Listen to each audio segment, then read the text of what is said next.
A batalha entre o bem e o mal teve início antes do Jardim do Éden. Tudo começou no céu, entre os anjos celestiais. Ali o reino celestial foi dividido. E a terça parte de todo o exército do céu se tornaram rebeldes e maus. Como consequência, eles foram jogados para a terra, e a partir daí é que o mal chegou aqui na terra. E ao passar milhares de anos iniciou-se um processo depurador para apurar as atitudes daqueles anjos caídos em pecados e seguir o juízo. Veja na passagem bíblica em que o povo de Israel foram levados cativos para a Babilônia e lá ficaram cativos durante 70 anos. Essa passagem traz uma revelação muito grande do que aconteceu com os nossos espíritos antes de chegarmos à Terra. O povo de Israel foi levado para uma terra distante para viverem como escravos por causa da desobediência. Junto no meio desse povo foram também muitos que eram justos, que não tinham se corrompido.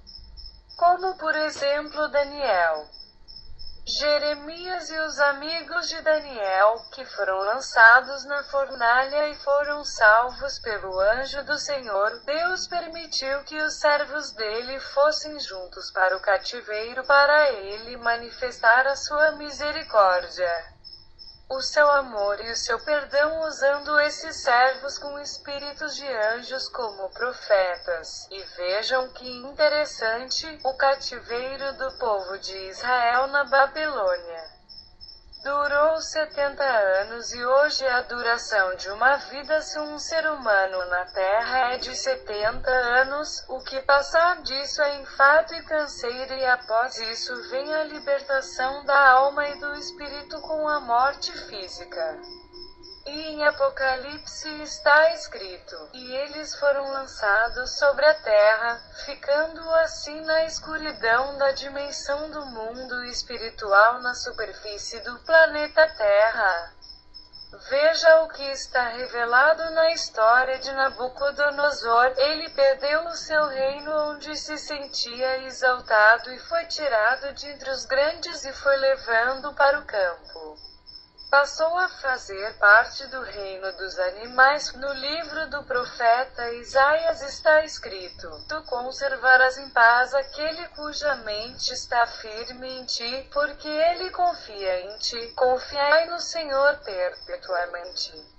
Porque o Senhor Deus é uma rocha eterna, porque ele abate os que habitam no alto, na cidade elevada. Humilha até ao chão, e derruba até ao pó.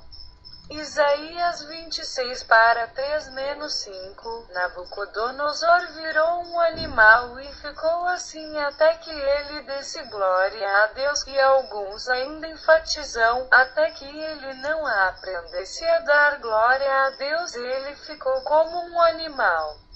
Os espíritos humanos, enquanto não aprender a reconhecer a Deus como Senhor e Rei, não deixarão de fazer parte da raça humana. Mas será que foi isso mesmo? Nabucodonosor virou animal realmente?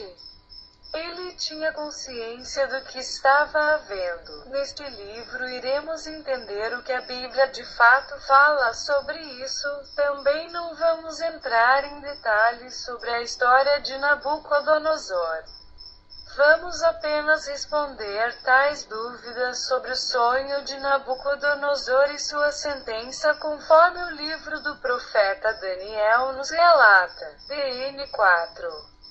Nabucodonosor virou um animal. Essa passagem bíblica revela uma simbologia do que aconteceu com os anjos que foram lançados do céu para a terra, para de espíritos passaram a viverem como animais racionais, como seres humanos. Alguns acreditam que o rei Nabucodonosor precisava estar consciente durante o castigo para que esse castigo fosse justo da parte de Deus, porque se ele fosse castigado sem ter consciência, logo isso não serviria para nada. Outros defendem que o fato de ele estar consciente em seu estado animal tornaria o castigo ainda mais pesado, quando na verdade é exatamente o contrário.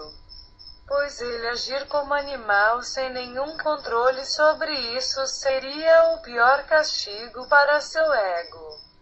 Por isso, quando nascemos, não temos plena consciência de quem nós éramos antes de nascermos como um ser humano.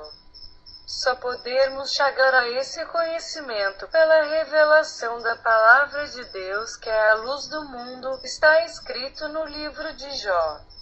Nós somos de ontem e hoje nada sabemos. Jó 8:9. A resposta para nossa pergunta começa a ficar bem clara nos versículos 14 e 15 do capítulo 4, onde nos mostram o juízo, porém com esperança, ou seja, Nabucodonosor seria sentenciado, mas aquele não seria o seu fim, mas o tronco, com as suas raízes deixai na terra e com cadeias de ferro e de bronze. Isso significa que enquanto que os nossos espíritos são celestiais, nossa natureza humana é carnal, animal, terrena e por sermos terrestres somos presos em cadeias do mundo material, em prisões físicas, emocionais, psicológicas e espirituais. Alguns pregadores ainda dizem que Nabucodonosor correu risco de morte, e que poderia ter virado presa de algum animal. Mas o versículo 15 mostra que essa ideia não tem sentido algum, já que durante esse período ele estaria com cadeias de ferro e de bronze, isto é, Deus o protegeria e conservaria o seu reino humano. O versículo 16 mostra o que aconteceria com Nabucodonosor. Seu coração seria mudado de coração de homem para coração de animal. Isso não significa que aconteceu um transplante de órgãos, mas sim que ele perderia a sua racionalidade humana e passaria a agir como um completo animal.